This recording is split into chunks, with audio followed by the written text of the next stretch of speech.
adna aad baad mahadsan tahay inaad nagu soo booqatay BBC marka ugu horeysa waxaan jeclahay si kooban inaan ku weydiiyo bal socdaalkaaga waxa uu ku saabsanaa socdaal dheer buu ahaa waxaan ka qayb galay waxaan ka imid Mareykan jaamacadda Philadelphia oo aan xiriir leenahay oo isbitaalka iyo jaamacadda Philadelphia xiriir baan leenahay arday bay noo soo diraan anna sanadkii mar baan tagaayo aan duruus ka bixiyaa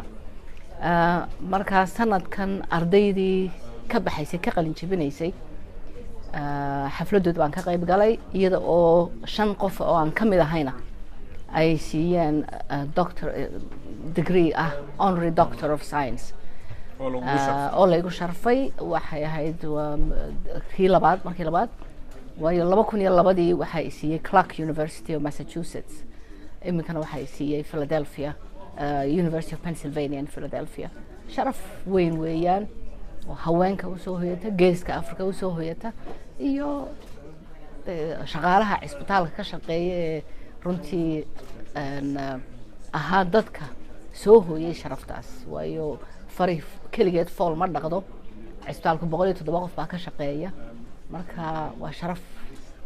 waxa jira shir caalami ah oo toddobaadka soo socda lagu qabanayo magaalada London oo looga hadlayo dhibaatooyinka loo geysto dumarka guud ahaan dunida goobaha colaadu ay ka socdaan marka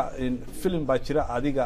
gaar ahaan aad ka hadlayso wax qabadkaagii bal hadaad noo taabato waxa uu ku saabsan yahay baya horta filmka anigu ma sameeyay dad baa sameeyay oo waxay ka duubeen 3 dumar ah oo Soomaaliyeed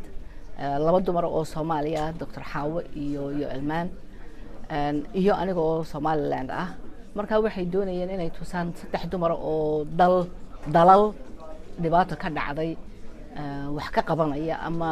wax ka hawlgalaya marka taas ayaa qaybta aniga igu saabsan ay filmku uu muujinayay waxa kale oo rabay inaan wax ka weydiiyo Edna waxaad aad maaragtay uga dagaalantaa dhibaatada gudniinka fircooniga bal hawshaasi in halka ay ku marayso hadda inaad nooga warantaan jeclaan lahaa dadaalkaas waa mid aan bilaabay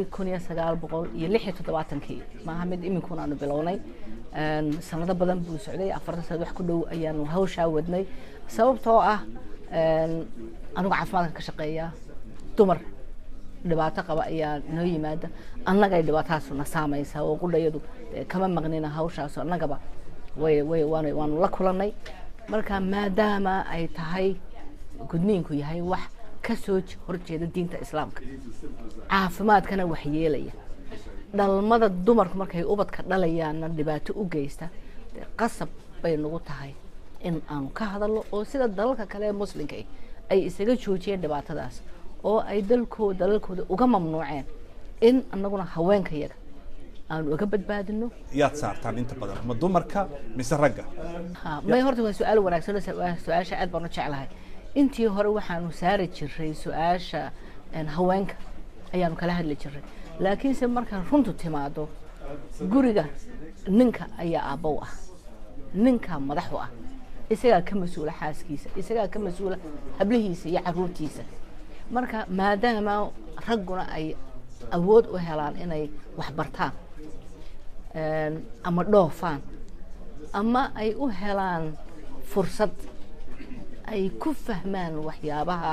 laga yaabo in haweenku ay malaha muddo ku qaadato inay fahmaan waayo de tacliintii baa ka maqan ama meelaha ay joogaan baanay gaaraynin qasab bay tahay in aabuhu uu ku yeesho amar ku yeesho dhibaatada inantiisa loo geysanayo